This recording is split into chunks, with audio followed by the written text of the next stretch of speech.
ফকির লালন শাহকে যেভাবে প্রান্তিক করে রেখেছি, আমাদের দৃষ্টির বাইরে, আমাদের চিন্তার বাইরে, আমাদের রাজনৈতিক সংকল্পের বাইরে যেভাবে প্রান্তিক করে রেখেছি, এটা চলতে দেওয়া যায় না।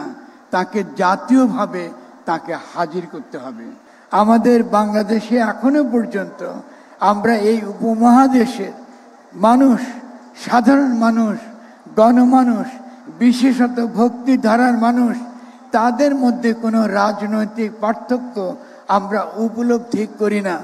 আমরা মানুষ ভজনা করি।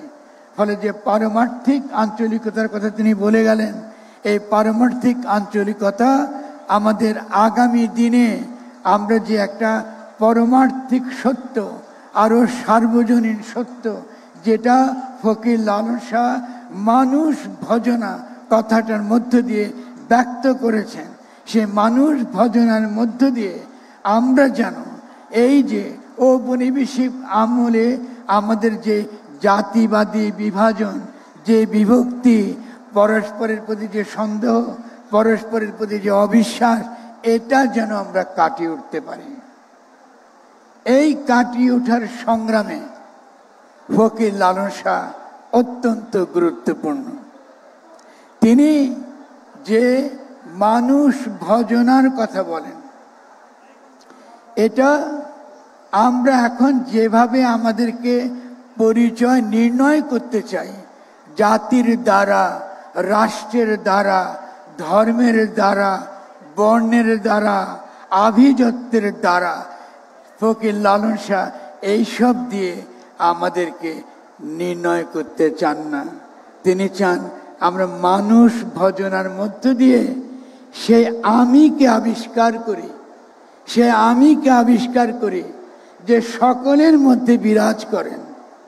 আমি যে এখন কথা বলছি, যে আমি আমার মধ্যে বিরাজ করছি, আমি যখন আমাকে আবিষ্কার করব, তখন আমি বুঝতে পারবো আমার সামনে আরো যত আমি বসে আছে সকলেই কিন্তু এক, তাদের মধ্যে মৌলিক কোনো ফারাক নাই।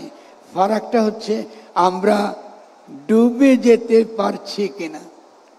এই প্রথম তারা বুঝতে পারলো যে বাংলায় একটা শক্তিশালী চিন্তার ধারা আছে, যেটাকে আমি ভাবান্দোলন বলি, বা ভাবের স্রোত, ভাবের ধারা, ভাবের নদী, ভাবের মোহনা, যে নামে আপনি বলুন, এটা শক্তিশালী ভাবচর্চার ধারা আছে।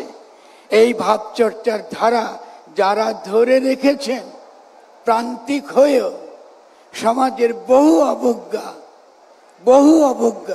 বহু অপমান সহ্য করেও যারা এটা ধরে রেখেছেন, আজ তারা এখানে হাজির